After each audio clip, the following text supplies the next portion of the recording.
I have strabismus. I'm blind in my left eye, so I have a lazy and a wandering eye on that side. It's obvious. My left eye might wander off to Timbuktu and I have no control over it. I knew for me that I had to overcome that. Here's the thing I'm afraid of you seeing. My having strabismus has led to more opportunities for me. I've had stories go viral when I talk about it. I've had speaking opportunities because of it.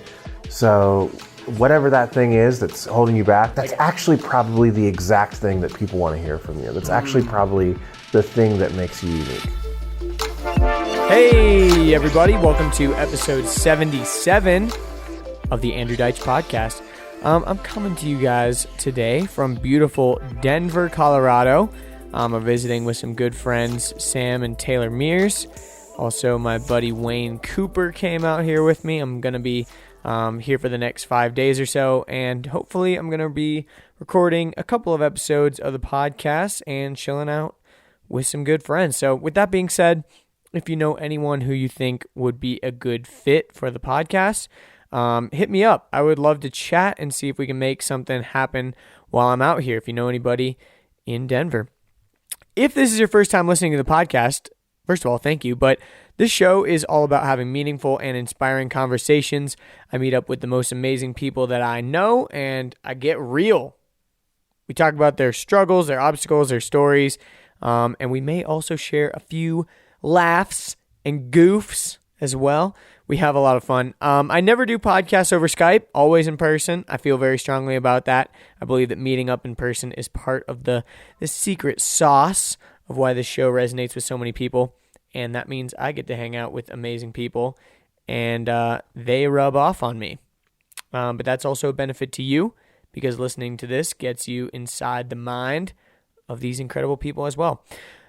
With all that being said, my guest today is my friend Avery Ford, all the way from Kansas City.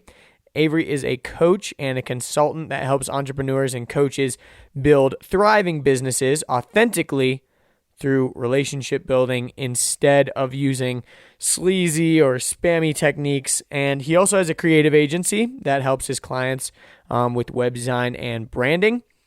He built and sold a commercial cleaning company at the age of 22. Then he worked in the film and television industry alongside some, just little names like Oprah Winfrey and Viola Davis. No big deal. And now he's mentoring coaches and entrepreneurs all over the world. And on this episode, we talked about his journey.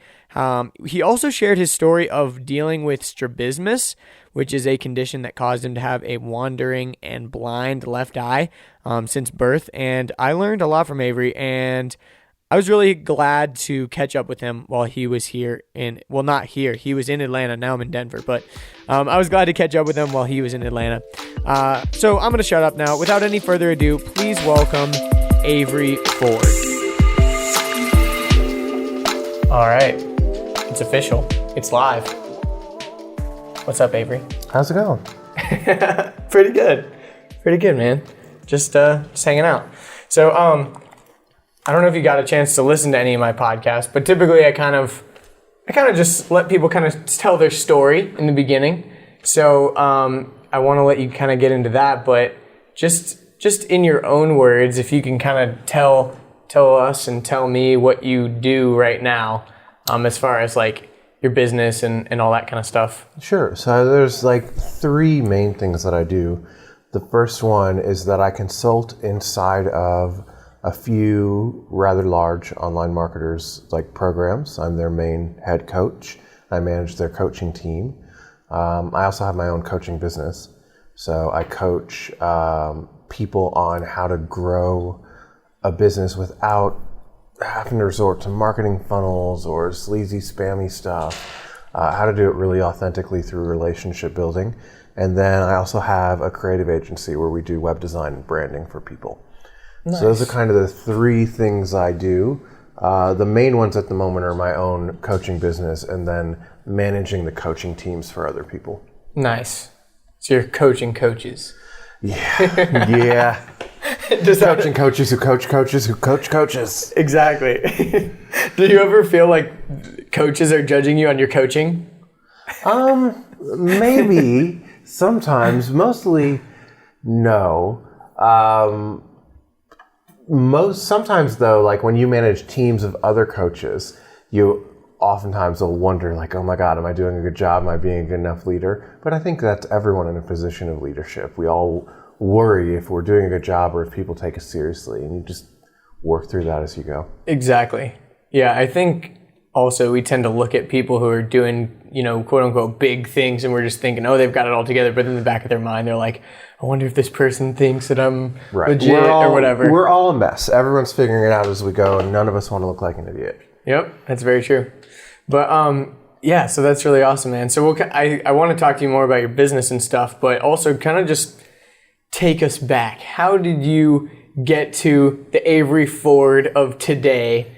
Obviously, everyone grows up as a totally different person than they become later on. So anything notable or whatever in your early life that maybe translated or... I had like an interesting journey to become an entrepreneur. I feel like I've always been entrepreneurial. I started my first business in my early 20s because I wanted to make my own money and be my own boss. At the time I thought, like, what can I do that I can earn money with things I already have? And the solution was to clean houses. So I went and I started cleaning houses around the city. And eventually I grew that into a commercial cleaning company, and we cleaned buildings like in downtown Kansas City. There were 2 buildings that we had a contract for. So that was like my first entrepreneurial thing. But since I was a kid, I was always a storyteller. Nice. And I always wanted to get into filmmaking and writing. So I used the money from the cleaning business to put myself through film school. And then after film school, I moved to Chicago. I worked in the film industry for a little bit there. I really liked it, but it's a nomadic life, the film industry. You go from gig to gig, and a series of circumstances happened where one of my gigs ended right when my lease ended, and I couldn't find a new job and an apartment in the span of a couple weeks. So it wasn't rock bottom, but it felt like a big failure. Like I had to move back to Kansas City. I had to stay in a friend's like basement apartment and get back on my feet. And I waited tables. And then eventually from there, I got a job as like an event coordinator, like for like weddings and galas and all of that kind of stuff. I did that for 2 years, and that was like the most stressful thing I've ever done. Like nothing in entrepreneurship can ever be as stressful as being an event coordinator. Because everything's riding on you. Everything's riding on you, and there's so many variables that can go wrong. Like my favorite story is that we had this huge gala, like 200 tables, and the linens were stuck in the snow in a FedEx truck like 20 miles out of town. Oh no. And they're specially ordered, and I'm literally calling FedEx and being like, I will drive out to this truck. Like, tell me where it's at. I will put them in my car. Like, and yeah, like it was very high stakes, very stressful, because anything that goes wrong jeopardizes the whole event. Yeah. On top of that, with a lot of them, we were doing, like $100,000, $300,000 weddings, and you think normal brides are hard to handle. Ooh. When your dad's paying $500,000 for the wedding, things have to be perfect. Yeah. So was it at like a conference center kind of thing or an event center? Or what? People would rent mansions. They do all kinds of stuff. Oh, so you were just the planner, and it wasn't like you were the planner for one specific location. You were okay. Gotcha. Multiple events across the city. So I see. I don't mind saying it on air. I worked for a company called Studio Dan Miners in Kansas City, and they're like one of the biggest event companies in the Midwest. They do floral design, event design. Dan, the guy who has the company, he's a genius. That's awesome. But nothing will ever be that stressful. And I learned through that job, my brain has naturally been rewired to always have like a plan B and C like in my head ready to go. Mm-hmm. And so now the awesome thing about that is nothing stresses me out ever anymore. That's great. Because I always have a backup and a backup plan, because I had to do that for 2 years. Yeah. That's something kind of interesting that I think, for example, like college students, like a lot of college students that never get like a real job or a real, internship or a real, whatever, and then they go out into the workforce and they just freak out when there's like stressful situations because they've never had to work like, like you said, waiting tables, that can be a pretty stressful job. There's a time constraint. People want their food, so you've got that, mentality where you know how to deliver on time. And a lot of times people haven't ever put themselves in those shoes, and they freak themselves out and stress themselves out and don't know how to deal with it. Yeah, that was the biggest lesson for me. It was like always have 2 or 3 contingency plans and know what they are. And so often, like in that job, for example, I would have my main plan, but the backup plan wouldn't just be a plan. Like I would have things on hold. I would have them ready.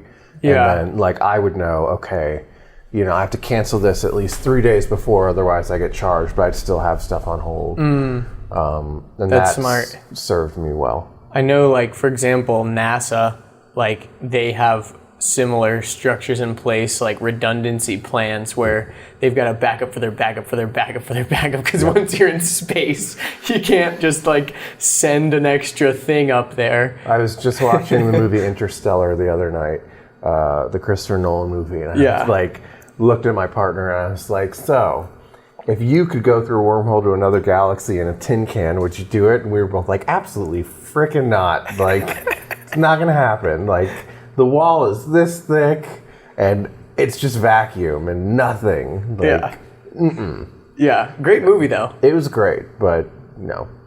So yeah, that led me to, I did that for a couple years. And then entrepreneurship kind of happened again. I discovered I'd been trying to build an online business before I ever got the job as the event coordinator. So while I was waiting tables. And you were in your friend's basement or whatever? In the basement. I built my first website.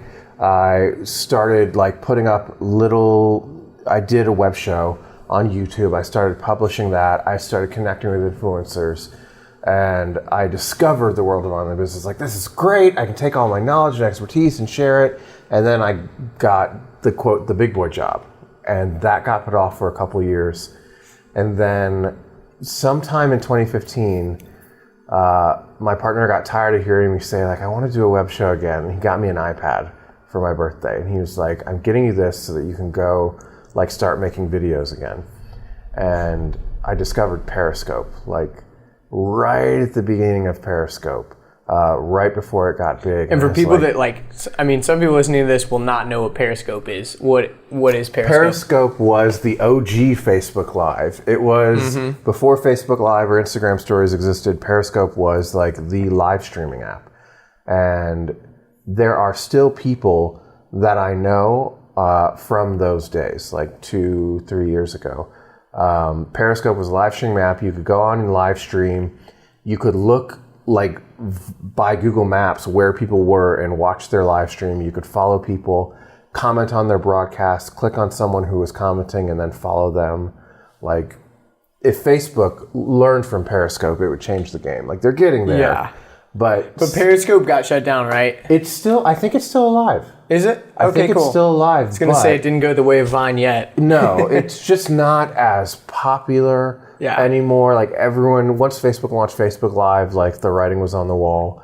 But there was something about Periscope and that time that was really special. Like, there was a community. There really was. And there were little bubbles, and you would find your people. And what I did for several months was I, like, learned everything about Periscope. And I started a Facebook group, but then I was Periscoping 2 or 3 times a day, and I could get a few hundred viewers.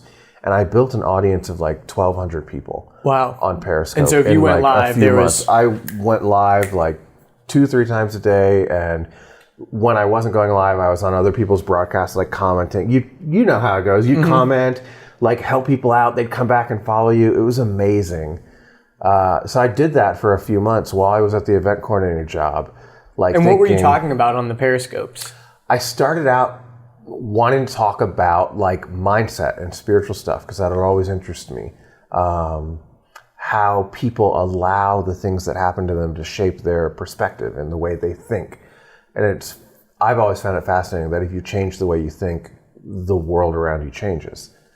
And so I started talking about that, and then I would get people who'd be like, this is awesome, but how did you build your website? This is awesome, but how did you do that? Like, tell us how to do this business thing. So then I got like drafted into talking about entrepreneurship, and it like, it took off. Like, I started talking about like my background as a cleaning company and what I learned about marketing and branding. And that happened that started in June.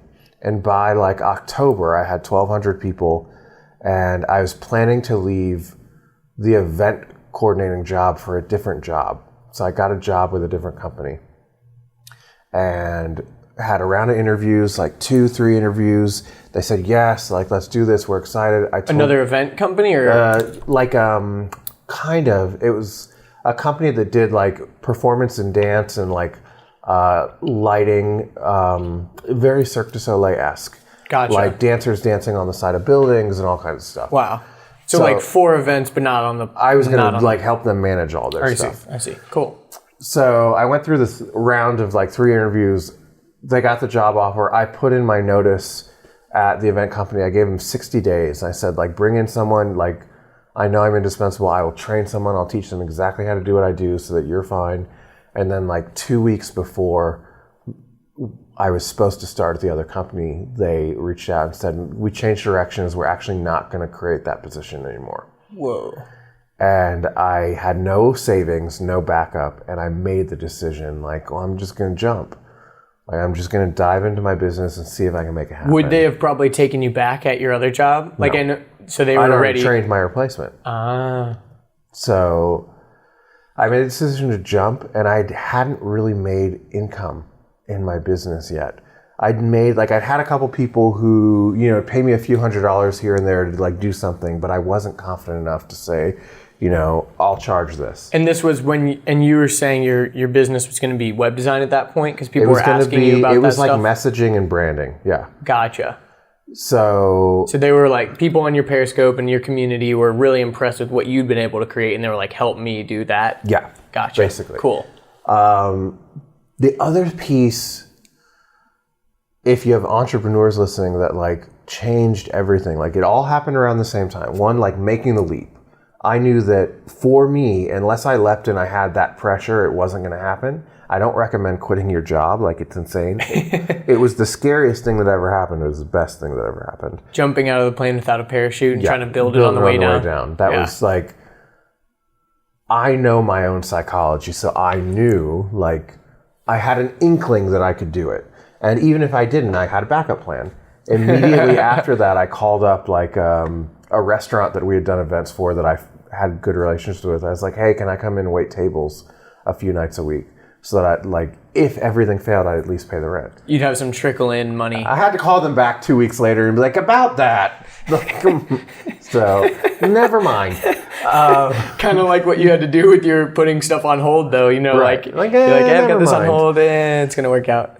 So, that's funny. November 1st, 2015 was like quit date. And I quit the job. I still hadn't made income, but I made a decision the same month, around that time. I just decided that I would be of service. That whatever my audience needed help with, I would help them with.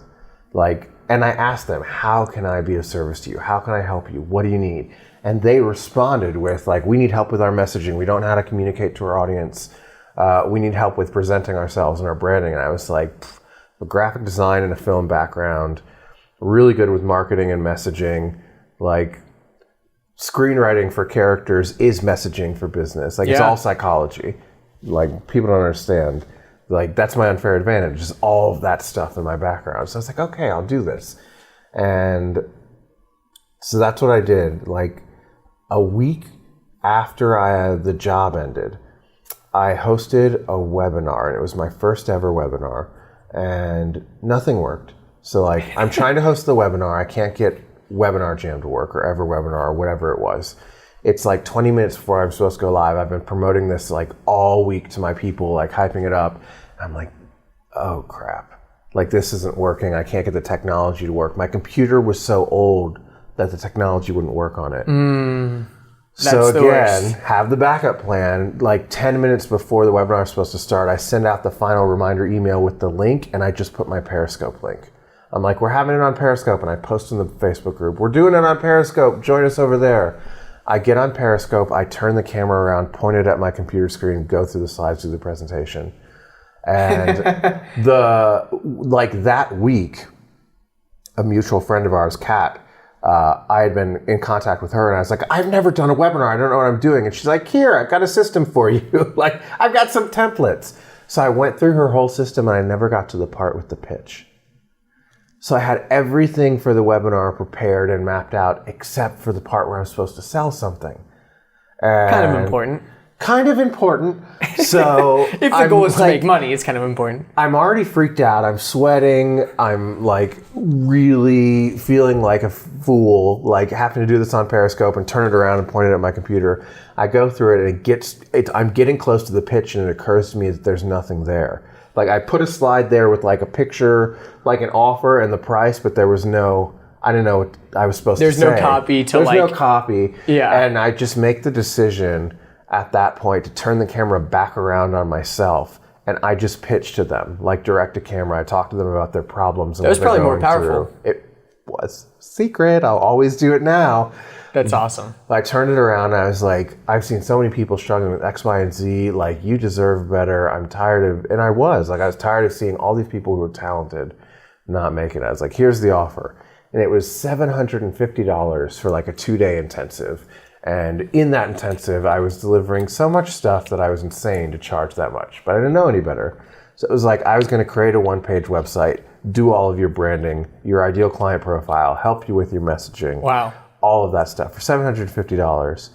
And 30 people attended the webinar. Like 30 people watched on Periscope. 7 of them booked a call with me.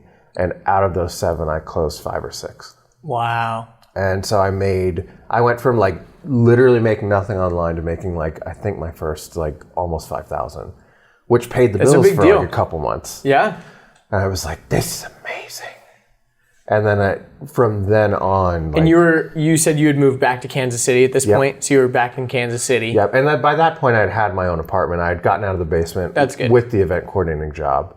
Oh yeah, yeah. That makes sense. So yeah, like the event coordinating stuff was like 3 years. So at this point, it was like your own place, and so it was like you needed to make shit happen. I just had to, yeah. Yeah. Otherwise, I'd be on the street.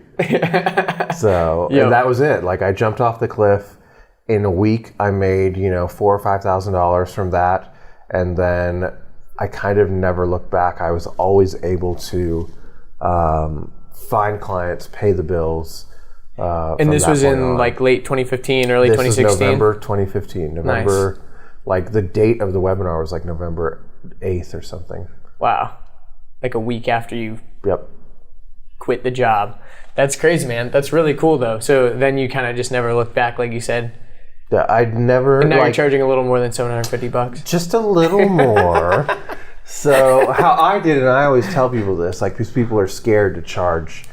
I'd like start with something that's just beyond your comfort zone. 750 sounded like a lot at the time, and then I doubled that, and then I doubled it again, and then I doubled it again, and now I'm fine. Mm-hmm. Like.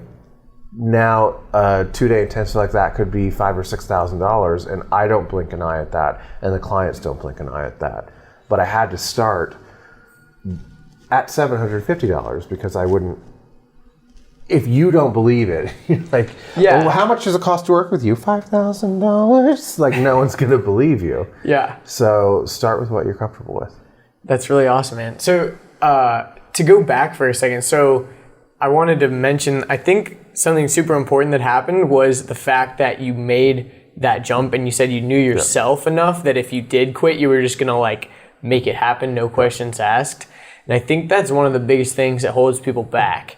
And it's kind of, and it's evident in sales as well when you put that like timer, like prices will increase in 30 minutes or, you buy your tickets now, it's going to increase, or, they have that pain point of if I don't do this now, there's going to be pain rather than I could put this off and, receive benefits later, because it's like I could build this business and receive massive benefits and be living this amazing lifestyle, but I could be comfortable. I could just be comfortable, not put myself through the hard times and the stress and all that. A lot of people want to have a foot in both worlds. They want to maintain the thing that's comfortable and safe so that they have the illusion of like a safety net and also build the other thing. And for some people that can work. Like I always say, like your job, if you're working a job right now and you want to be an entrepreneur, your job is your investment capital. Like be really grateful for it. But you will get to a point where you have to make a decision, and it's never going to be clear cut. It's never going to be like, I earned $10,000 in my business this month, I can quit my job. It's always going to be like, I'm earning some money in the business, and if I gave it more time, I could earn even more, but that would require stopping this other thing. Like, it's always going to be a threshold. It's always going to be a leap of faith. And you have to know for yourself, like, what that threshold is. You have to also understand, like, your own psychology. Tony Robbins says, like, if you want to take the island, you have to burn the boats. And, like, I believe that for myself. Like, if I'm going to do something, I can't be half in it and half looking back at the thing that's, like, safe. There has to be skin in the game. There have to be risks. And the backup plan was get a serving job. Like, I know how to do that. If my business fell apart and 2 weeks from now, like, everything fell apart and I stopped making money, I know that I could go get a job somewhere and start from scratch and I'd be fine. Because you know what you know. Yeah. Yeah, that's really powerful, because that's one thing I think in the 4-Hour Work Week, I'm sure lots of people have read that book, and I mention it frequently, but one of the principles I remember he's talking about was taking like a 1 to 10 scale of, okay, if things went exactly how you planned them and they go amazingly and you quit your job and you do this thing, and what would your life be? Probably like a perfect 10. Yeah. And if things go sour and you fail and it doesn't work out, you're probably not going to be at a 0. You're probably going to be at like a 4 or 5. Like, you're probably not going to be eating, fast food out of a trash can on the street. Right. You're probably going to be able to have something to fall back on. You'll be able to get some sort of other job. Your life won't be over. It'll suck, but it won't be over. Yeah. And I think that's one thing that people don't actually take into account. They just think like, oh, they get so scared, and they do create that worst case scenario in their head where, oh, if this thing doesn't work, my family's not going to support me or, help me fall back on. They're going to be mad at me and I'm just going to end up on the streets or whatever. Yeah. And it's just not true. true. And your family will support you. Like, you have support systems there. But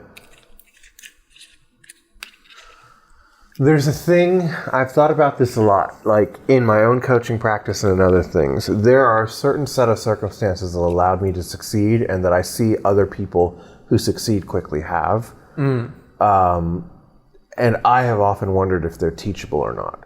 They're like the unique advantage, like my background in film, like I had years of graphic design experience back in high school.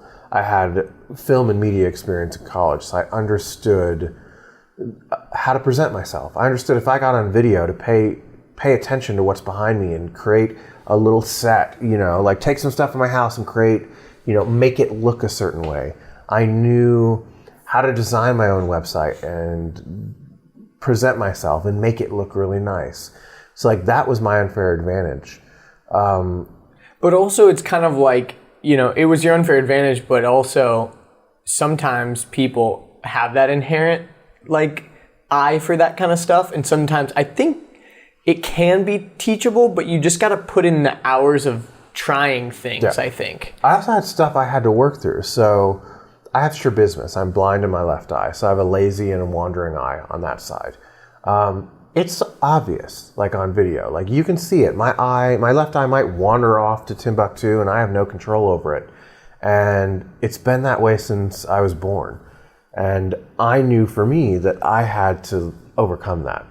And how I overcame it was just like getting on live video and forcing myself to do it again and again and again. There was a time I put a picture of myself. I took a picture head on and like put it on Instagram and like told my story about having strabismus and like what it meant to me. Just to conquer it. Like, here's the thing I'm afraid of you seeing. Here it is. That's really cool. And if I can do that, like anyone listening can work with whatever they're given. Yeah. Like if I can work past that. Because arguably someone who's on video and stuff, that would be a huge struggle. Like my friend Ryan, he has a huge YouTube following. He's got like 30,000 subscribers on YouTube. And he has really just his bottom teeth are very, very crooked. And literally, like, every other freaking comment on his YouTube videos are like, and his YouTube videos are about style and like creating like a persona and all this stuff. And they're always like, well, if you're so much into creating persona, why don't you fix your stupid teeth or like stuff like that. And like he said, sometimes it gets to him, you know, but you know, the fact that he's able to put himself out there and continue to do what he does. And I think part of it too, like, he has money, he could go get braces or whatever, but I think it's almost kind of a fuck you to the to the haters, almost kind of like and it's you can use it like that. My having strabismus has led to more opportunities for me. I've had stories go viral when I talk about it.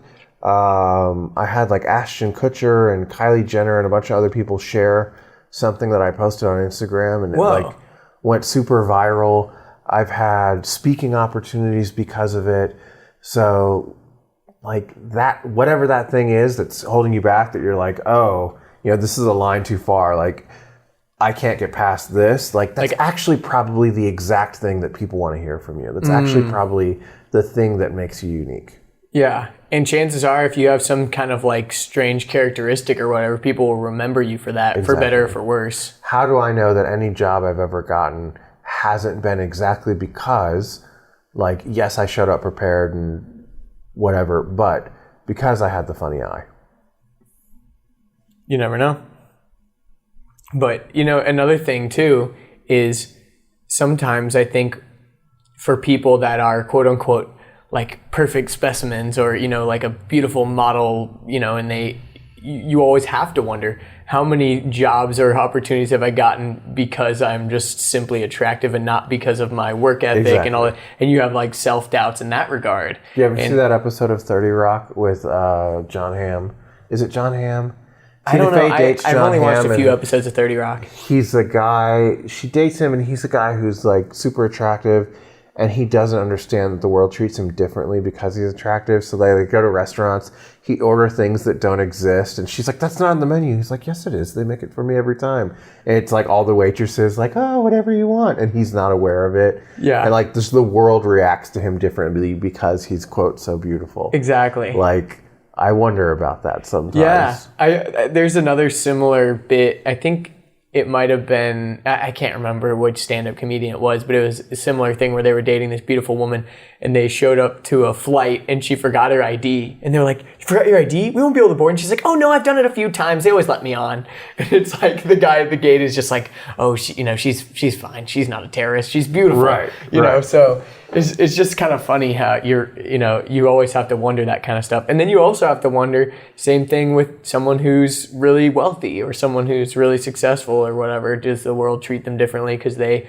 pull up in a Lamborghini? Yeah, definitely. But, you know, and then you have to wonder, oh, is this girl with me just simply because she wants my money when I die? Or is it, you know, or whatever the case might be. It's always something in the back of your head. There's always something. Like, even the people that we admire, that we aspire to, like when I was in Chicago, I did production work for Harpo Studios for a show called Oprah's Life Class.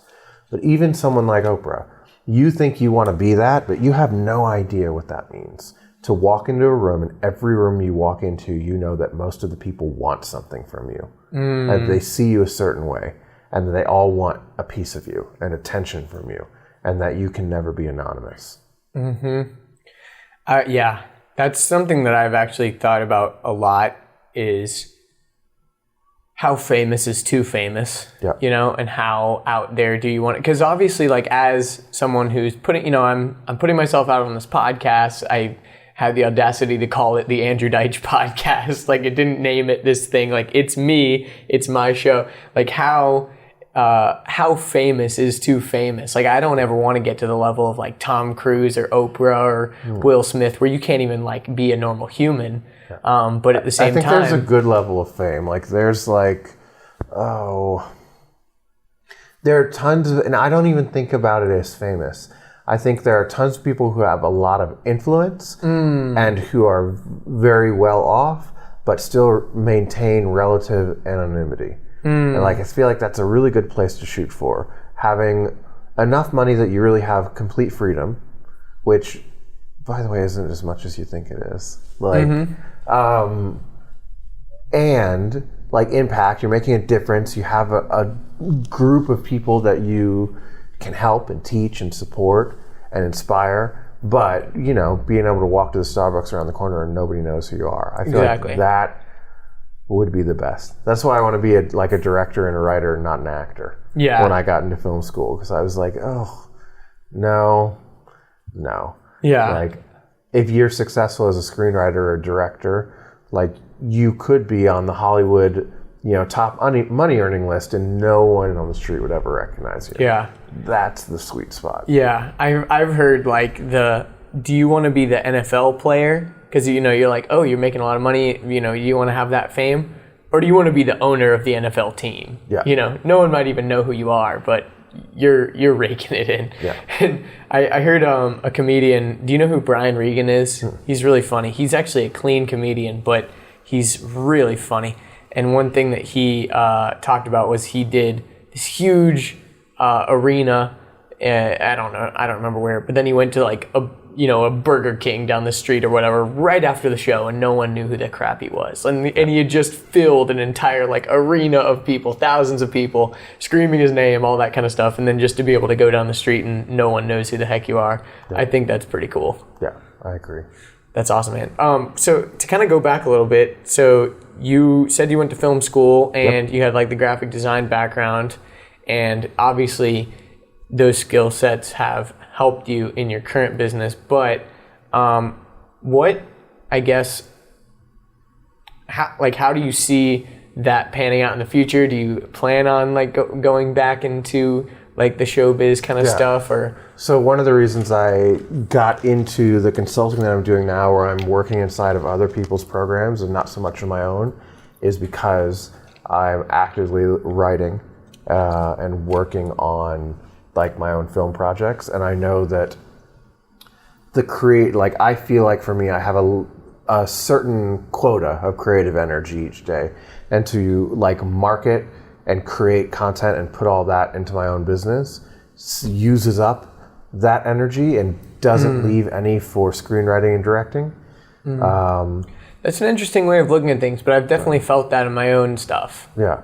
And I realized this happened to me like kind of last fall. I realized that the story in my head was I was working really hard and building this business and doing really well, so that eventually one day I could write and direct. And then it kind of hit me that if the business kept getting more successful, that it would continue to take more energy, that would be the creative outlet, and that the writing and directing would never happen.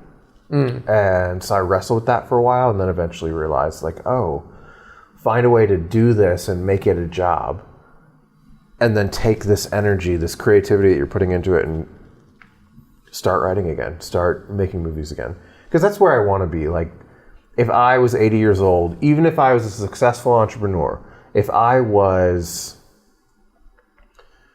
I don't want to say Richard Branson, because he could make a movie if he wanted. He could write and direct a movie, but you know what I mean. People would go watch it. Just if I spent 20 years doing this and I achieved a modicum of success, maybe I wasn't Richard Branson, but I achieved this success, I'd become a successful entrepreneur, and I still hadn't made movies, I would really regret it and be very unhappy. And that's when I kind of knew, it's like, oh, so find a way to do this without being responsible for the creative side of it. And that's what I did. I just went and started consulting. Like, now people bring me the clients and I coach them, or they bring me their coaches and I train them, and I don't have to go find them. I don't have to market. I can take that energy and write. That's really cool. So instead of spending the creative energy, you're like helping other people spend their creative energy? Yeah. That makes a lot of sense. That's really cool though. So when people come to you, typically, like, what's your ideal client? Like you said, people will bring their coaches, or they're already coaches. Like, what's your like target? Typically, it's someone who, like, they're a coach or consultant. It can be anything from like health coaches, fitness coaches, business coaches. I had a client who was a career coach, so she'd help people revamp their resume and get jobs, and she was really good at it. All different things. Anyone who uses their knowledge or expertise to help someone else achieve a result. Usually my ideal clients have already started their business. They've gotten some clients through the old-fashioned hustle, but they can't seem to do it consistently. And so it's like up and down. They're on the roller coaster. One month it goes really well. You book a few clients. The next month nothing happens and you freak out. Often my clients are a little more self-aware, a little more spiritual. They understand that part of being successful in business involves taking control of your own thoughts and behavior, and they're invested in that process. Often women, although men too, usually I say like 35 to 55. My perfect client is usually a woman in that age range going through all those things, and she's building a business because she's having what I call like the renaissance. It's like the women, and men have it too, but it comes at a different age. Women often have something that Wayne Dyer calls the shift from ambition to meaning, where right around 45, you wake up and you realize that you've checked all the boxes. You had the family and the white picket fence, and you had the career, did everything you were supposed to do, and something's gnawing at you, that thing that you always wanted to do and you put off. And usually it's around that age. Usually when those women get into entrepreneurship, they're very committed, they're really powerful, they already know who they are, they have gone through all that stuff in their 20s and 30s. And something just clicks with them and me. Like we find each other and it's like, oh! like you know it's a perfect fit immediately. Yeah, always. So I love helping women like that, because if I can like it feels like I just go in and make some little shifts and create some perspective shifts and show them like, think about it this way, or here's some systems, like do it like this, break it down, think about it like this. And they're like, everything clicks and then off they go. And to you, it seems like a no-brainer, and to them, it seems like the biggest epiphany of all time. Right. Because it's psychology, a lot of what I do when it comes to messaging has to do with understanding how your audience thinks and feels. And it's really unnatural for us to do that. We're all in our own feelings. And as experts, we are all thinking about like the root cause when your potential clients are all thinking about the symptoms. Like they come to you with a headache, they want some Tylenol, they don't want a CAT scan and to be told they have a brain aneurysm. You know, like that's what a lot of people do, is they go right to the cause. What you need is this, and what's really going on is this. And it's like your client isn't there yet. Like they've just got the headache. They want you to assess it and help them stop the pain. They don't want the CAT scan. They don't want the full checkup. Like they just have a headache. So in your business, what would the equivalent of the full checkup versus the Tylenol be? So the headache is that they just feel like they need more clients and they need more consistency. I know the problem is that their message is off. So like they think they just need a system or a funnel or a strategy that's going to like bring in more clients. They can just bring in more clients, everything will be fine. And I know that like their message is off, which is why they're not bringing in clients. And that with the wrong message, if you could try any strategy or system, it's still not going to work. It'll still be inconsistent. Yeah, because your messaging isn't right. Oftentimes there's also like a sales skill set. It's like your messaging, how you speak to your audience, how you communicate the value of what you do, and then how you sell it. And then on the back end of that, this isn't like a problem, but it's something that I always help them do as well, is like, how do you deliver it? What's your post-purchase experience? Like thinking through that. What do your clients get? If you pay me, you come in, you want to spend 2 days and rework all of this for your business. If you put $5,000 in my hand, you're immediately going to get an experience from me. It starts from the minute someone purchases. Most people don't think about that stuff, so I help them with that as well. That's really cool. So like what kind of, I can envision the best times when I've spent money and immediately like starting to get results and starting to feel like there's a system I'm going through. Yep. It makes me feel awesome about my purchase. And then there's sometimes where I've bought something and then it doesn't feel like anything's happening or anything's going on for a while. Exactly. How do you go about crafting that like process that you take people through? Like something so simple if you're in high-end coaching or consulting and someone is going to pay you money to do something, make sure that the instant they hit the purchase button and they submit a payment, that they get an email with some sort of welcome packet that's beautifully designed, that has everything they need to know about what they're about to do and exactly what the steps are and exactly, what your role is, what their role is, all of that stuff. And make sure they understand, here's your next steps. Here's what's going to happen in the next 24 hours or in the next week or whatever it is. Like, make sure they get something so that there's never any ambiguity. From the moment of purchase, they always know exactly what comes next and what comes next and what comes next and how it's going to work. Anytime you leave them to figure it out for themselves, or like, great, pay the money, and then like, let's book our call for next week. Okay, I'll see you next week. Like, that's a whole week for them to like sit around and be like, what did I pay that for again? Mm-hmm. Just like, why didn't I pay this today? Or why didn't I pay this in a few days? Why did I pay it then? Give them like an experience of,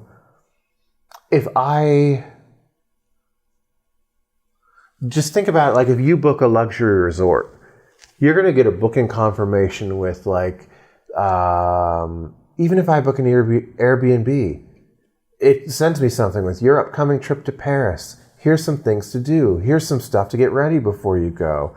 Like, here's everything you need before you arrive at your Airbnb. Like, immediately I start getting excited. I'm like, yes, I made a good decision. So just think about, like, what's your post-purchase experience? And if you don't have one, like, create one. And is most of that automated typically? Always. Yeah, that makes sense. Because if they're hitting the purchase button, you want it to be an instant type of thing. That's awesome. Another thing that I was thinking about as well is working with people remotely. You're in Kansas City, right? Yep. Which, by the way, why is Kansas City in Missouri? This is a long story. The part of it that's in Kansas you grew City. Up there, right? No, I grew up in Florida. Oh, okay. I've been in Kansas City for like 12 years. Wow. So what moved you there originally? I was 19 and wanted to get away, and I had a friend who went there to go to school, and I was, of all the places on the map, I was like, well, I'll know one person. Done. And I visited, and I fell in love with it when I visited. It's a beautiful, beautiful city. I've never been there, so I'll have to come check it out. It's really special. What was the question? I was saying, number one, how do you deal with people like remotely?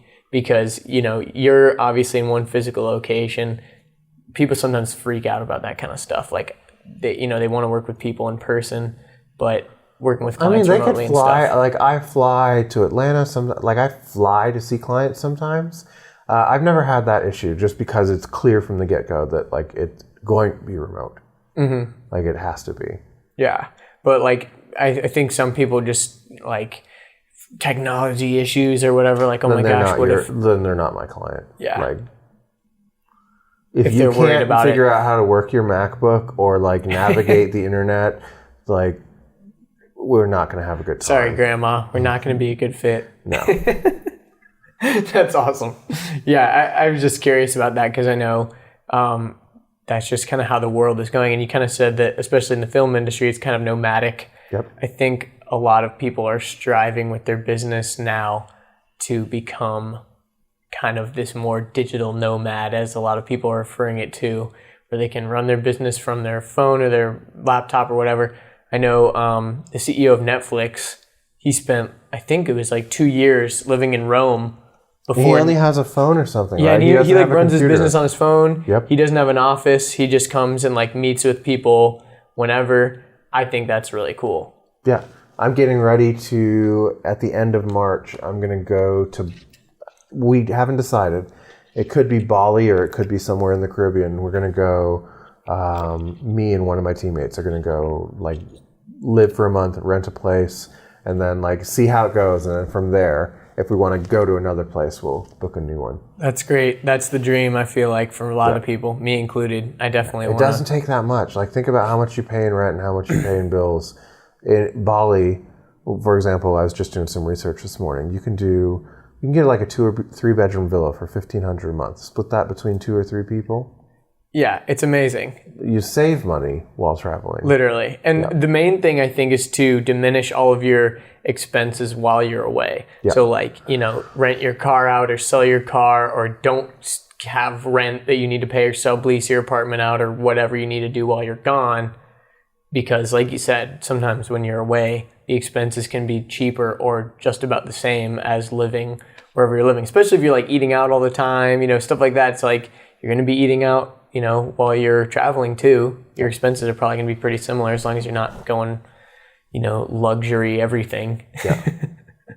That makes sense. Well, cool, man. I know we don't have that much time left, but is there anything else that you wanted to wrap things up with, or anything else that you wanted to mention, or any closing kind of parting message? Just like, if people really want to get into business, get into entrepreneurship, ask yourself how you can be of service. Don't worry about what's going to be popular. Don't worry about what's going to be successful. Don't worry about what everyone else is doing. Ask, what do you have? What do you bring to the table? How can I genuinely be of service? How can I help someone? How can I create a change for someone? And just do that. Because if you do that, the success will follow. But if you chase success, it's a crapshoot. If you focus on being of service, success will find you. That's great. I think also a lot of people they're confused on what that thing is. Yeah. One thing that I've heard that's pretty good is looking at things that you take pictures of, things that people ask you questions about, things that you watch YouTube videos about. All that kind of stuff is the things that you have almost subconsciously become an expert at. I watch a ton of YouTube videos about cars, but I don't necessarily view myself as a car expert. But if someone has a question about a car or some sort of thing, people might come to me and, hey, what do you think about this thing? And I'll have 10 opinions about it. Yeah. But, I think that people are subconsciously or unaware that people view them as an expert in something, and just kind of digging deep and figuring that out. You don't have to be an expert to get started.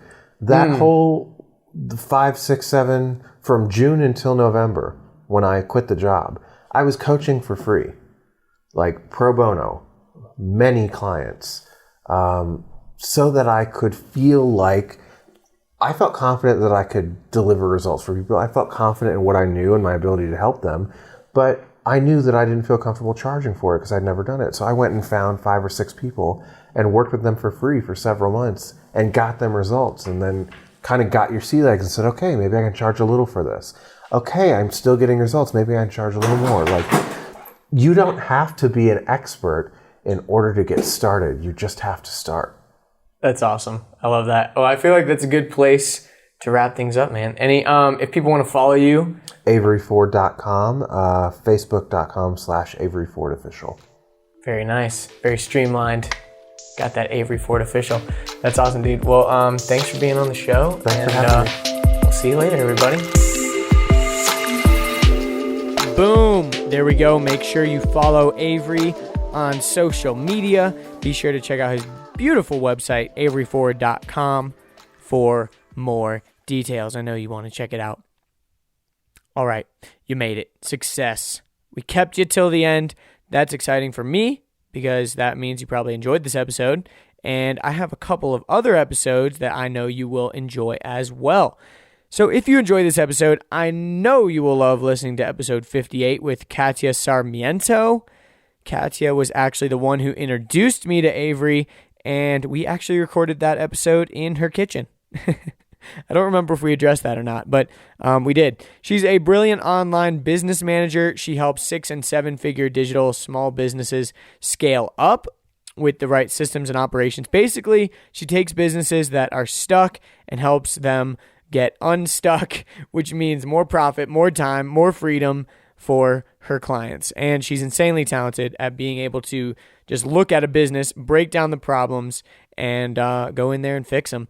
And during that episode, we talked about how she went from being a broke college student to becoming a stupid successful digital entrepreneur. And if you're into this stuff, you definitely need to go check it out. Again, that episode is called Smashing the 6-Figure Ceiling, episode 58 with Katya Sarmiento. Another episode that you don't want to miss is episode 56 with George Yu. He's also a very successful dude. He's done a lot of interesting things, but namely, he is the founder of a company called Wind Pouch. And you've probably seen them before. They're like those inflatable hammock couch things, but if you haven't, you can Google them. But anyways, George was actually asked to come on Shark Tank, and he got chosen by Mark Cuban for 20% of his company for $500,000. what? So I think it's safe to say that George is doing pretty big things. He told me all about his experience at Shark Tank and all kinds of other fun stuff as well. He was also on Ty Lopez's Instagram story the other day too. That was pretty cool. I shouted him out on my Instagram. Go check it out. That episode is called Mark Cuban Picked Him on Shark Tank. That was episode 56 with George Yu. All right, we're coming to a close. Episode 78 is coming up next week with Jessica Valor. And this was an interesting one for sure. To be honest, I didn't know how this one was going to go, but I ended up having a blast. Jessica is a psychic medium, an intuitive soul coach, a quantum healer, an author, and an inspirational speaker. Now, I can't explain exactly what all that means. Half of that is it just goes right over my head. But she pairs her entrepreneurial business side with her spiritual gifts. And after she had a near-death experience, her whole life basically changed. We talked about all of her crazy story, her views on psychedelic drugs or plant medicine, as she calls it, what she thinks about what happens when we die, before we're born, and all kinds of other crazy stuff. I had a feeling we would disagree a lot on this episode, but we actually found a lot of common ground to work with. And I love talking to people that have different opinions than me. You know, it's fun to explore that. So this is one of the most interesting podcast guests I've had, and it was fascinating for me to hear her thoughts on the world and everything. So that episode will be out early next week, so definitely stay tuned for that. If you want to support the show, which I know you do, please go to iTunes and rate this junk 5 stars. That really helps me out. And also, if you want to leave me a review, that is really helpful as well. I read all the reviews, so if you want to leave me some feedback, that's a good place to do that. Also, if you want to follow me, you can go to my website, andrewdeitsch.com. That is Andrew, DEITSCH.com. You can find links to all my stuff. And again, if you know anyone out here in Denver that would be a good fit for my podcast, definitely hit me up. I would love to chat and see if we can make something happen while I'm out here. But that is all I got. Thanks for listening, and I will catch you guys in the next one.